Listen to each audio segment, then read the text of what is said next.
ახლა კი სტუდიაში გვინდა მოვიწვიოთ ყველასთვის საყვარელი შემსრულებელი, საოცარი ხმის და გულის მქონე ადამიანი, მუსიკოსი დათო კენჭიაშვილი.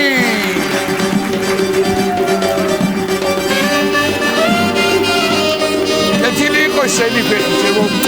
მე გადავხტები. დავდაბი.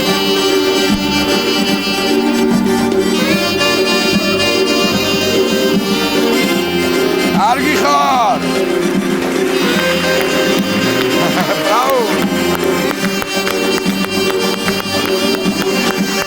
ბრავო. ბრავო ბიჭებს. მაგარია. ესე იგი,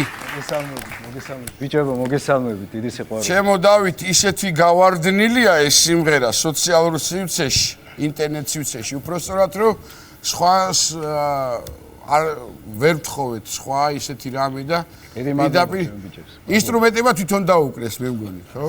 დათო როგორ ახარ? კეთილი იყო შენი ფეხი. დიდი მადლობა. ძალიან კაცრები ნუხართ ახლა სასამართლოზე მგონია თავი. არც ეგ არ არის გამორიცხული. ესე იგი, მოგალაქებ. დავით კენჭიაშვილო. რა ხდება მითხარი, მოგვიყევი შესკენ, გიყურებთ, გადევნეთ თვალყურს, როგორც დაიწყე ზევით და ზევით მიდიხარ. სულ ზევით, მაღლა და მაღლა. ხო, არ ვიცი, ალბათ რა ვიცი, არ არსებობს ჯარისკაცი, ვისაც გენერალი არ უნდა გახდეს. ალბათ მეც დიდ სცენაზე მინდა მოვხდება, რა ვქნა, რა გავაკეთო მითხარ. შენ თვლი რომ არა ხარ დიდ სცენაზე? დიდ სცენაზე, უფრო დიდ სცენაზე მინდა. ამაზე დიდი სცენა რა არის? ხა ეს რა იყო პირდაპირ შეტევაზე რომ გადმოხვედი რა? არ ვიცი. დათო, მოკლედ, როგორც ვიცით, 7 მარტს გაქვს კონცერტი, ხო? კი, 7 მარტს მაქვს ტრადიციულად. დედების დღეს დედებს უძღვნი ყოველთვის ამ კონცერტს, ტრადიციულად ვატარებთ ხოლმე ფილარმონიის დიდ საკონცერტო დარბაზში, მაგრამ არის მომენტი, როდესაც პატარა დარბაზში ვაკეთებთ ხოლმე 20 ადამიან დარბაზში ვაკეთებთ 15 ადამიანს. უბრალოდ სიმბოლურად 7 არის 7. 7 მარტი კი, 7 მარტი არის 7 მარტი და რაღაც ყოველთვის მიწევს ხოლმე ამ კონცერტის ჩატარება და რაღაც ჩემეული ვიბრაციების გაშვება, ასე ვთქვათ. აი კაცი. ბატონო, კიდე მე დარწმუნებული ვარ, რომ ბილეთები უკვე იყიდება, ხო და იყიდება კი არა, ცოტაც იქნება დარჩენილი ძალიან და თან ახლა კიდე ჩვენ უნდა წაგართვათ 2 ბილეთი და რა 6 ბილეთი და რა ავიღუპე. ყველა აქედან ერთად მიდივართ, ხო? დავიღუპე კარგი. არა. უნდა გაიგრძელებია დათოს, უნდა სამწუხაროდ გადავდები კონცერტი ვეღარ. იდეაში ახლა მე აქ როგორც მომღერლის ამპლუაში არ უნდა ვიჯდე. იმიტომ რომ მამაჩემს უნდა და ძალიან გაამოსულიყავი სამხედრო. თვითონ არის სამხედრო პოლკოვნიკი და უნდა და რომ შემაგდო მოკლედ ამ კარანტინში მახოხიალა მთელი საფხული გველებში იმაში და გაუბარა თავის კოლეგებს დაუბარა რომ არ დაინდოთ და არ დამინდეს მოკლედ გაამწურეს მე ჩამოვედი სამხედრო აკადემიაში ვსწავლობდი იქ ვერ მოვისვენე მე იქ ჩამოვაყალიბე პატარა ანსამბლი და მოკლედ ვიყავი ჩემი იმაში ხიფში და ბოლოს რომ მიხდა რომ არ გამოვავა მისგან ეს არაფერი ახლა ან საზღვარზე უნდა მდგარიყავი და ან თვითმფრინავის მეორე პილოტი უნდა ყოფილიყო იმიტომ რომ პირველი სარისკო იყო მეორე პილოტისთვის ამიტომ ხო მაგრამ მე ვიდა გიცხარ რომ შენ საქმე შენ გენერალი ხარ ასე ჯობია სული გადაწყვეტილი მამას უნდა და პირიქით ჯერ უნდა და რომ გახდი გენერალი და მე იმღერეო და დათო ჯერ ვიღერებ და მე გავხდები გენერალი მოკლედ არ გამოვიდა ჩემგან არც ქვეყნის მცველი და არც ფრენავი ამიტომ ჩემეულად ჩემებურად ჩემი ქვეყნის ასე ვთქვათ მცველი ესე იგი რა მინდა გითხრათ უკვე ხელოვნებას ემსახურები წლებია კი და ბუნებრივია მაღალია ცნობადობა შესაბამისად ყველგან ცნობენ, გეფერებიან, არის ერთი ამბავი, ეს ხა ვის ერთი ორჯერ ზედმეტად გამოჩნდა რომ ცისფერ ეკრანებზე ჩემო ბატონო, გასაგებია, მაგრამ შენ ერთი კარგი ამბავი გაქვს, როგორც ვიცი, ხელოვნებასთან და რაღაცა ბანანთან დაკავშირებით და ხო არ მოგვიყვები რა. ეს სინთეზი რას ნიშნავს რომ გავიგო? კი, მოკლედ დევიდ დათუნა ყველასათვის ცნობილი ადამიანი იყო, ასეთი გალერისტი, სამწუხაროდ გარდაიცვალა. ძალიან მინდოდა მის გაცნობა მოკლედ და ჩემმა მეგობარმა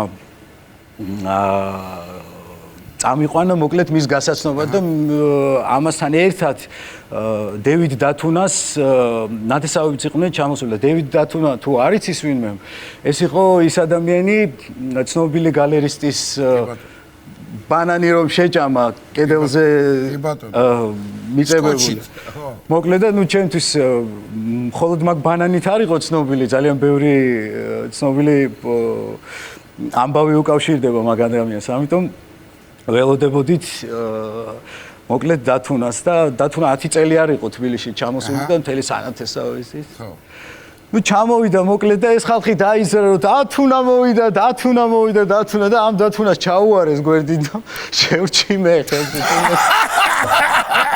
ეს ადამიანები რაიონებიდან იყვნენ და ეს გაოგნებული იყო ვერ გაიგო რა მოხდა არა და მე მის გასაცნობად მივიდიოდი იმიტომ რომ ძალიან მიდოდა მისი გაცნობა იცი რას გავს ეს ამბავი ემაზე რა ქვია ზღვაზე რა წამოკოტრიალებული იყო ერთი ჩვენი მეგობარი ვიტყვი ხა ჩვენი მეგობარია თაკო აბაშიძე იცი მსახიობი კი რა თქმა უნდა როგორ არის თაკო არის ნებივრობს არის ერთ ამბავში და მივიდა ახალგაზრდა ადამიანი და თუ შეიძლებაო სურათიო და კი შემეზარაო თაკო ყვება გესმის და ნუ კარგი თუ რაზეაო საუბარი ადგა შემოიყია რამე და იმ ბიჭმა მიცა ტელეფონი და დაიყენა გო გადაგვიღეო თაკო ისახის გადავირიე კი რაღაცო აი ამბავს გავდა ძალიან ო კი ბატონო დათო რა ვიცი ახლა შენ ძირითად პროფესიას რომ შევეხოთ მაინც ანუ ეს სიმღერას როდი ბავშვობიდან ხო ზოგი ამბობს რომ მე სიმღერა რო ვიცექი აკვაში ვღიღინებდი ჩემთვის შენ ხო ანუ ბავშვობიდან მღერი იცით როგორ არის ეხლა მთელი ჩემი ოჯახი მთელ ჩემ ოჯახს აქვს აბსოლუტური სმენა ვერ ვიტყვი ახლა იმას რომ პროფესიონალურ დონეზე დაეუფლეს მოკლედ ამ სფეროს ამ სივრცეს მაგრამ ყველას აქვს აბსოლუტური სმენა და არ იყო ახლა ჩემთვის არც ბავშვობაში ახალი ამიტომ ძალიან ახლო უბრალოდ არ მიყვარდა მაგიდაზე თუ სკამზე რო აღარ ყოფნი და თუკო მაგიდაზე ავყავდი რომ მოდი კარგად გამოჩნდეს ეს ბიჭი და საოცრებებს შედიოდნენ და აი ლამის და დავანებე სიმღერას თავი მოკლედ ბეწვის ხიდზე გავიეროთ თორე ყველა მაგიდაზე მე ვიდექი ანუ ახლა ხვდები მე დათო რატომ ღერიც კარგად იმიტომ რომ ოჯახის წევრებს მაინც ვერ მოატყუებს და ამიტომ არა ჩვენი მსმენელი ხო იცით როგორი კრიტიკულია რა ხო გამოცდა ესეთი თუ ჩვენი მსმენელის წინაშე გაივლი ამ გამოცდას მოკლედ სხვა ქვეყანაში საქართველოს გარეთაც უკვე და თუ იცი რა მინაკითხვა აი ჟანრი როგორა გადაწყვიტე კონკრეტული ჟანრი თავიდანვე მოგწონდა ეს თუ როგორი თავიდანვე მთის სიმღერები ჩემთვის იყო ყოველთვის ძალიან ახლოს და მისი ვიბრაციები და ჩემი პირველი სიმღერა მოდი ასე ვთქვათ პროფესიონალურ დონეზე ბატონო ვთქვათ ნუ ბავშვობაში ახლა რომ მომღერებდნენ მაგიდაზე არა მაგიდაზე 2008-ში იყო ჩემი პირველი სიმღერა ქალბატონი ლელა თათარაიძის შენმა სულმა დამლია და აი მაგ სიმღერით მოკლედ შემიყვარა ჩემმა მსმენელმა ამიყვანა ეს და ამიტომაც აღარ გადაუხვი ამ ჟანრს ხო აი ნახე არასოდეს არ გადაუხვევ ამ ჟანრს უბრალოდ მე მაქვს რამოდენიმე განხრით ახალ-ახალი კოლაბორაციები აჰა მოგეხსენებათ ჩვენი ფოლკლორი არის უძვირფასესი უდიდესი განძია ჩვენი ქვეყნისათვის ამიტომ რატომაც არა რომ ჩვენი ფოლკლორი მივაწოდოთ ჩვენს მსმენელს რაღაც გარკვეული ჟანრებით როგორიც არის მაგალითად ვთქვათ რეჩიტატივი და ფოლკლორის სინთეზი რომელიც ძალიან მალე გამოვა ფართო აუდიტორიის წინაშე კლასიკური მუსიკისა და ფოლკლორის სინთეზი და ყველაზე საინტერესო, ნუ ალბათ დღეს უფრო აქტუალურია, იმიტომ რომ ახალგაზრდები ძალიან ხშირად უსმენენ ამას ელექტრონული მუსიკისა და ფოლკლორის სინთეზი. კი ბატონო, საინტერესო. ჩვენ უკვე აქვს პროექტი მავკა და მირიანთან ერთად, რომელიც ელექტრონულ მუსიკაზე მუშაობენ და ძალიან საინტერესო პროექტი გამოდის. ამავ დროს ერთ საინტერესო ადამიანთან ვაკეთებ კოლაბორაციას. სხვადასხვა ქალები გაცილებით უკეთ იცნობენ სოფლიოს ქალები იმ ქალბატონს, მაგრამ მე არ დავასახელებ მაინც სახელსა და გვარს. თუმცა ვიტყვი, რომ სულ სხვა რაღაცით არის დაკავებული და სულ მუსიკალურ საკითხში უნდა გააკეთოს ჩემთან ერთად კოლაბორაცია. კლასიკური ჟანრით. ამიტომ სულ მალე წარდგება ის ქალბატონი არ არის ქართველი. ამიტომ ძალიან მალე წარვსდგებით ფართო მსმენელის წინაშე. ეს არის ჩემი სიახლეები და ეს არის ჩემი კოლაბორაციები. ამიტომ ჩემთვის ყველაზე უმთავრესი არის ის, რომ თუ რაიმე კოლაბორაციას გავაკეთებ ან შევქმნი, ეს იქნება აუცილებლად ჩემი ქვეყნის ფოლკლორზე და ჩემი ქვეყნის ვიბრაციებზე დაყრდნილი. ეს იქნება მთავარი კარგი. მადლობა. კაცო, კიდე ერთი კითხვა, რომ ღერი და გადასარევად ართმევ თავს ამ ყველაფერს და კარგი ჩანაფიქრებიც გაქვთ, ეს უკვე გავიგეთ არა. ზოგადად დაგვაინტრიგა, ხო იცი? ვინ არის ქალბატონი? აუ, კარგი, ყურში გეტყვი მე რა. კარგი, და გადაცემა დავამთავროთ ეს 9-ს შორის ჩვენ გვიდგა. ხო იცი დაცო მაგაზე როგორ არის? მართლა გეტყვით. გინდა ჩვენთვის გითქვია, გინდა ტელევიზორში გამოგიცხადებია. რა საერთო? ჩემ კი კინას ვეტყვი თუ მომცემს ამისოფლებას.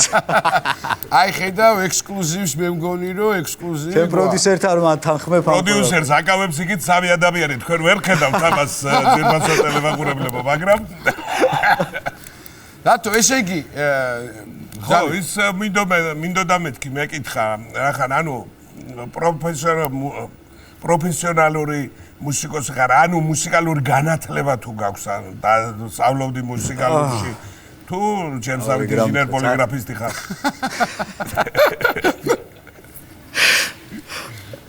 სწავლობდი ესე. მოკლედ ძალიან მინდოდა რომ ყოფილიყავი პროფესიონალი მუსიკოსი. აჰა. განათლებული ჩემ ოჯახში უნდოდა რომ ფორტეპიანოზე დამეკრა მოკლედ და დავედი მუსიკალურ სასწავლებელში პირველ კურსზე. პირველ კურსმა ჩაიარა კარგი ისაღები გამოცდებით ასე თუ ისე გაჭირვებით ჩავაბარე, იმიტომ რომ მე თვით ნასწავლი ვარ, ყოველთვის ესე იყო და არა ნოტებით. ამიტომ გაჭირვებით მოკლედ ჩავაბარე და შემდეგ წელიწადს მოკლედ როდესაც მივედი არ გაამართლა მოკლედ რა ამ ჩემმა ამბავმა, იმიტომ რომ პირველივე კურსიდან გამომაგდეს. მეორე წელს უпростоრად მეორე წელს მივედი და გამომაგდეს. მართლა გამომაგდეს დედას გეფიცი. გამოგაგდეს. მეორე წელს რომ მივიდა არა მოიგითხე. ოღონდ რაგულით წავედი. რატო გამო? რაგულით წავედი ტანისამოსი ვიყიდე გამოვიდა. იქ ხო იცი ახალგაზრდა გოგოები, იქ თავის თავად. მიდიხარ. თან ტელეფონები ახალი გამოსული იყო. Ericsson T18 მქონდა საკუთარ დასს ვეთხოვე, წარმოიდგინე. კარგია. და ჭკუაზე არ ვიყავი და მეორე კურსზე რომ მივედი ესე კარგად ესე ჩალამაზებული რომ მივედი გამოვიდა ერთ-ერთი რექტორი იყო თუ რექტორის მოადგილე აღარ მახსოვს, მაგრამ თქვენ გარეცხული ხართ. შემახმა ეს ტელეფონი. რატო გამოგა? ეს T18-ით. ჩემ დასასწრულად გამოვარ თუ ტელეფონი. მიზეზი რა გითხრეს, რა? ყველა გაკვეთილზე მღეროდი, სოლფეჯიოს გაკვეთილზე მღეროდი, მუსლიტერატურაზე მღეროდი. ოღონდ როგორ მღეროდი, იცი ხმებში გაშლები და მოდი ჩვენ ეს ხმავი მღეროთ მეორე, შენ პირველი და იმათაც ხო საფრთხე შეუქმენი საერთოდ, რამის გამოყარეთ ისაც. მაგრამ დღეს თეორია იყო, პრაქტიკა იყო. არა, დღეს ის ყველა პროფესიონალი მუსიკოსია ჩემს გარდა. კი ბატონო. მაგრამ რა ვქნა, დავრჩი ესე გამოგდებული. ესე იგი უცნაური ქვეყანა ვართ რა, სიმღერის გამო გაგდებენ კონსერვატორიიდან. აბა, არა, კონსერვატორია იყო, მუსიკალური სასწავლებელი იყო. იყოს, არ არის პრობლემა. კონსერვატორიამდე კონსერვატორიაში. კარგი, კონსერვატორიაში რო გემღერა შეიძლება ახლა ციხეში იყო. ეს მუსიკალურში იყო, ასეთი ანუ საოპერო არ უნდა მივეკარო თუ როგორ არის. მე სხვათა შორის ძალიან მიყვარს საოპერო ჟანრი, ამიტომ საოპერო ჟანრისა და ფოლკის სინთეზი აუცილებლად უნდა გავაკეთო. ძალიან საინტერესო ადამიანი ხარ თავისთავად, იმიტომ რომ რა რიცი, ყველა მესმის რომ ერთი სიმღერა რომელიმე მომღერალის, ორი სიმღერაც შეიძლება, აი მოვდივართ, მაგაცურად სამი შეიძლება გახდეს და იყოს ძალიან აკრიფოს, ასე ვთქვათ, ნახვები, თანამედროვე ტერმინოლოგია რომ მოვიშველიო, მაგრამ შენ ხარ ტერორისტი. რატო ვარ ტერორისტი? იმიტომ რომ ბრაკონიერი ხარ, ტერორისტი, აფეთქებ ინტერნეტს. სადა მინახე ბადით და დენით, ჩაწე რაღაცას და აფეთქებ ყველაფერს. ხო, ერთი გასროლა შეიძლება ორი გასროლა. დინამიტი. კი ბატონო. არა, ეს მარტო ჩემი დამსახურება არ არის. ხო, რა თქმა უნდა, ახლა მარტო კაცი ჭამაშია ცუდო, არაჩვეულებრივი. აი ახლა მაგალითად ყველასათვის საყვარელი და ცნობილი სიმღერა იორო, ხო? თეონა კუმსიაშვილის, ჩვენი თეოსი. ხო, აი იმდენად საკრალური გახდა ეს სიმღერა, რომ აი ყოველთვის ვიძახი, რომ აი ამ სიმღერას აქვს სწორი ვიბრაციები. ანუ ყველასათვის სწორი ვიბრაციები აქვს და ძალიან მიხარია, იმიტომ რომ ჩვენ ქართველებს კიდევ ერთხელ ვამბობ, აი რომ წარმოვიდგინოთ, მოდი ესე წარმოვიდგინოთ რა. დიდი სეიფი რო წარმოვიდგინოთ, შიგნით რო იყოს ოქროს ზოდები, აი ესე ჩალაგებული და ეს ამ ჩამილაგ 1-2 მილიონიც არის. ჩაგილაგებ, გაგიხურებ. და აი აქ კარი რო იყოს ღია და მოდით აიღეთო. ჩვენი ქვეყნის ფოლკლორი აი ესეა, აი ესეთი მდიდარია და მე ახალგაზრდებს ვეტყვი აუცილებლად რომ მივიდნენ იმ საცავში და გამოიყენონ ის ძველი სიმღერები და აღადგინონ და იმუშაონ. იმიტომ რომ ამაზე მაგარი განძია. ახალგაზრდებს. დიმა, უსმენ? ახალგაზრდებს ვეტყვიო. კარგად ადამიანებმა ჩემზე კარგად იციან მუსიკა. მაგრამ იმ სეიფი და ისი გამომღებია ის გარმონი რო უჭირავს ზუსტად ვიცი მე და მაგ ადამიანმა გამოიღო უკვე სეიფიდან მუსიკა და კარგადაც გამოიღო. შეხვდა ის გარმონი. და მაგრად აკეთებს სხვათა შორის მაგ ამბავს. მაგარი ბიჭები არის. იმიტომაც არის ჩვენთან. ნო და განსაკუთრებით უხდება მთიულურ მოტივებს ეს ჰარმონი და კლავისინი. იცი რა, სოციალურ სივრცეზე ვსაუბრობდი. ბატო, სოციალურ სივრცეზე ვსაუბრობდი და საით მიმყავდა, იცი? რა, ამიტომაც განაპირობა, რომ ბიჭებს მევთხოვე, რომ არხოტის, ასე ვთქვათ, ჰანგებზე შემობძანებულიყავი. ერთი შენი ვიდეო არხოტს რო ასრულებ, ნუ როგორც საღვნიშნე, ბრაკონიერობაში გადაიზარდა მეთქი, იმდენი ნახვებია, სად მღერი მაგას, სად ხდება ეგ ამბავი? არსად. რაღაც რესტორანია იქ თუ რაღაც. არა, სამწუხაროდ არ არის ისეთ დაწესებულება, სადაც მე ვმღეროდი ამას. მე ადრე ვმღეროდი რესტორანში, მაქვს გამოცდილება მიღებული. არა, მაგიდასთან შეხეთ, ბიჭები რაღაცა. ეს იყო აბას თუმანში, ჩემ უსაყვარლეს ადგილას აბას თუმანში, სადაც ყოველ ზაფხულს იქ ვატარებ, იმიტომ რომ იქ მაქვს პატარა ლამაზი სახლი, დედის სახელზე შევიძინე, იმიტომ რომ დედას ძალიან უყვარდა აბას თუმანი და სამწუხაროდ ვერ მოესწრო მაგრამ მის ასე ვთქვათ სახელით ვიყიდე და ძალიან ბედნიერი ვარ რომ მაქვს პატარა სახლი, უსაყვარლესი ჩემთვის და იქ ვმღერი ჩემ მეგობრებთან ერთად. ძალიან ხო, ძალიან ბევრი ნახვა აქვს. მართლა და ამიტომ სხვადასხვა არა მარტო ქართველებს აქვს, ანუ არა მარტო ქართველები უყურებენ, ახლა წარმოვიდგინეთ იოროს, სიმღერას იოროს. აქვს 53 მილიონი ნახვა, ხო? ეს ახლა პატარა ქართველისთვის, ჩემთვის, პატარა ქართველისთვის, მადლობა. მე მაგალითად კი მინდა რომ ვიყოთ 53 მილიონი და მარტო ქართველის არ არის რა თქმა უნდა მარტო ქართველი სოფლიოს ძალიან ბევრი კუთხიდან აუცილებლად გეთანხმები სხვანაირად აქვს ეს კი და 53 მილიონი ხო წარმოიდგინეთ პატარა ადამიანისთვის ქართველისთვის ქართული ხელოვანისთვის საამაყოა საპასუხისმგებლოა და ალბათ უფრო მეტის კეთების საშუალებას გაძლევს და მეტ იმუნიტეტს გმატებს და მეტ სურვილ შემოქმედების გაფართოებაში რა თქმა უნდა და გამრავალფეროვნებაში ასე ვთქვათ ჩემო დათო და ჩვენო დათო, იმიტომ რომ ეხლა ესია ეს ცხოვრება, როგორც არ უნდა ჩვენ ვთქვათ, რომ ჩვენ არა, მოდი ვთქვათ ისე ზოგადად არიან ადამიანები, რომ სულ ვიქნებით, სულ იქნება, სულ, მაგრამ ამ ჩვენ მოკლე სიზმარში ჩემო ძვირფასო ხდება ისეთი პატარ-პატარა მომენტები, რაც რჩება. მესმის 42 ნახვა მილიონი მაგრამ ჩემთვის ყველაზე ძალიან კარგია რომ მომწონს და ესეთი სიმღერა არხოტი. შეიძლება რომ მეკითხო პირადად და დღეს რო ეს სიმღერა შეგვისრულო? რა თქმა უნდა, ჩემთვის დიდი პატივია თქვენს გადაცემაში ამ სიმღერის შესრულება. ძალიან კარგი. ბენზე რო გითხრა ორი სიტყვა. რომლებიც აქ არიან მონდომებულები უკვე. მე მეამაყება ჩემი ბიჭებით, მართლაც ჩემთვის ძალიან დიდი პატივია, როდესაც ამ ბიჭებთან ერთად მუშაობ, ჩემთვის არის უდიდესი პატივი. მოდი ჩამოვთვლი, ხო არ იქნება, ხო არ წაგართმევთ იმ ხელა დროს, რომ გარმონზე ასრულებს თომა ბაღდავაძე, ჩემთვის უსაყვარლესი ადამიანი, უსაყვარლესი მეგობარი და მუსიკოსი, რომელიც არის ჩემთვის გარმონის უბადლო შემსრულებელი. ხვიჩა ღვთისიაშვილი, რომელიც უკრავს ჩვენს ნაციონალურ ინსტრუმენტზე, ფანდურზე და მოდით რა, ცოტას პატარა თიწავი ამპარტავნებ და ვიტყვი, რომ ხვიჩა არის ჩემთვის ფანდურის მეფე. შეგენაც ქვეყანაში. ა როგორი გვარი აქვს ღვთისიაშვილი, გადაწყალი. არ შემიძლია რა რო არ მეთქვა რა. მიშო, ჩვენი მიშო კობახიძე არის ბას-გიტარისტი, ალტერნატიული მუსიკის კარგი შემსრულებელია, კარგი ბას-გიტარისტია. არ არის ჩვენი იდენტური ინსტრუმენტების უბადლო შემსრულებელი, მაგრამ დათუნიკა იყო მოცეკვავე, ალბათ ყველამ ძალიან კარგად იცის. მისი ნათესავია, ალბათ არ ეწყინება რო ვიტყვის ნათესავს, იმიტომ რომ ზუსტად არ ვიცი რა ნათესაური კავშირი ქონდა, მაგრამ შესანიშნავად იცის ქორეოგრაფია, შესანიშნავი მეგობარია და კარგი რაჭველია.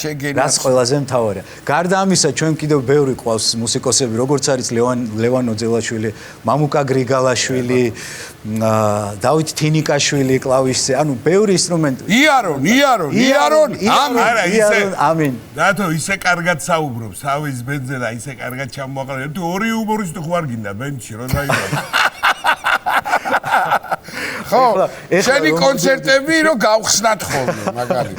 ეხლა რომ მოვდიოდი ჩემ პროდიუსერს ვეუბნებოდი, აი, მთელი ცხოვრება ხო ან ტრაგედია ისტორია უნდა მქონდეს, ან მუდო ისტორია უნდა მქონდეს და რითი უნდა გავაცინო მეთქი ის ადამიანები, ვინც მე მიყურებენ. სხვათა შორის შემოსვლამდე ჩემ ტელემაყურებელსა, ჩვენ ტელემაყურებელს უნდა დავითხარო, იმდენად ამდენადაც კარგი მოსაუბრეა, რომ შემოვდიოდით, მითხრა რომ არ ვიციო, პატიკო, აი არ ვიცი რა უნდა მოყვეო და სავსებით ენაწყლიანი გამოდექი და რაც თავარია აქ ძალიან კარგი პოზიტივი დამეთანხმება მაყურებელი და მოდი ეხლა ჩვენ მე ვიცი რომ თავარს შენ ბაჯაღლობ თავართვისება სიმღერას ელოდება ჩვენი მაყურებელი დღევანდელი ჩვენი გადაცემის სტუმარი გახდა დავით კენჭიაშვილი რომელიც ხაზგასმით ვამბობ ჩემი თხოვნით შეასრულებს სიმღერას არხოტი წავედი არხოტი სასწავლო